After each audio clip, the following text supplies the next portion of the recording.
One of the most common self-defense situations women have to deal with is a guy at a party or a bar who just isn't taking no for an answer. Be strong and send a clear message. The classic mistakes girls make is saying no to advances only to give in later when the guy keeps asking. This sends a message to the guy that your no doesn't really mean no.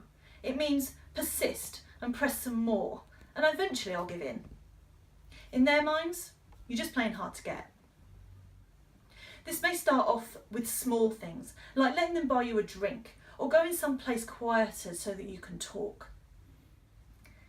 These seem like small, relatively innocent things, and so being nice and giving in doesn't seem like a big deal.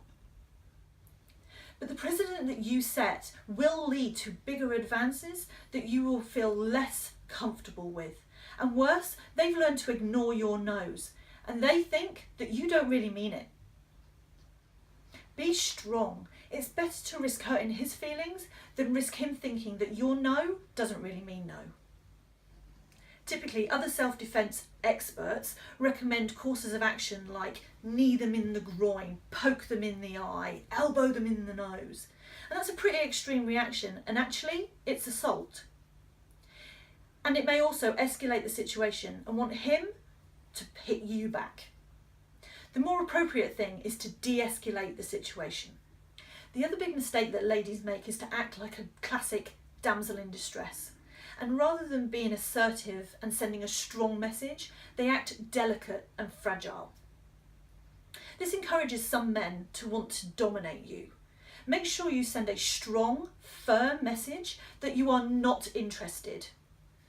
If they do continue to press, here are some great tactics they cannot misinterpret.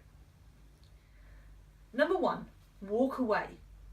The moment you feel uncomfortable by their advances, say no thanks or I'm not interested, and then walk away. Don't look back and walk with confidence. This sends a clear message you don't want anything to do with him.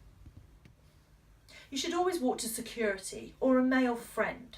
Be discreet, but let them know that the guy has been bugging you. Number 2, push your fingers into their throat. If a guy has already grabbed you, light slaps and pushes to their shoulders and arms often doesn't send a strong enough message. Place your hand on their chest, slide your fingers into their trachea, which is the hollow at the base of the throat, then push firmly. It won't injure them, but it will make it clear that their advances are not welcome. Number 3, bending their pinky finger back. This can be used for several situations. Whenever someone puts their arms on your shoulder, slide your hand under their hand, hook their pinky finger with your thumb, and then bend their hand right back.